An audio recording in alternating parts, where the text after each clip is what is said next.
UF har inviteret mig til at undervise medlemmer af deres filmklub, så de kan prøve at lave små film på deres iPads. Og efterfølgende så kommer vi ud og besøger klubberne og laver film med medlemmerne.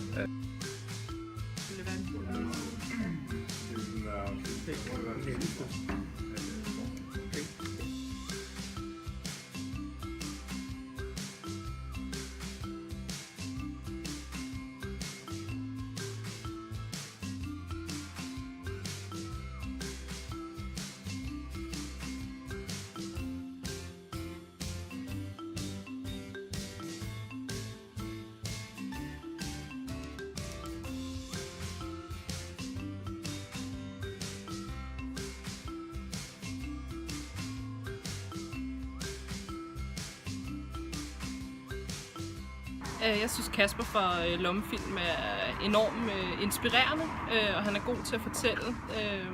Og han ved jo, hvad han har styr på. Han ved også, at de børn, som skal være med senere på Lommefilm, jamen, de har et andet forhold til medie, og det der med at optage sig selv og komme på YouTube, end vi har.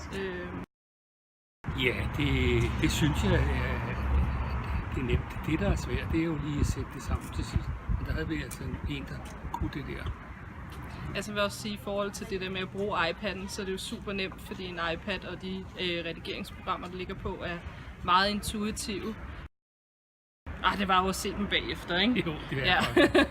det var det. Ja, jeg synes, at alt i alt, hele processen fra ideen til, man filmer og redigerer sjovt, men det er sjovt at se dem bagefter, ikke? Jo, det svære, det er nok lige, når man får et emne, og lige finde sammen om, hvad skal det handle om? Man skal passe på, at man ikke går all in på sin lille film, fordi så får man hurtigt for meget materiale bagefter. Så man keep it simple, som også var en af dagens lektioner.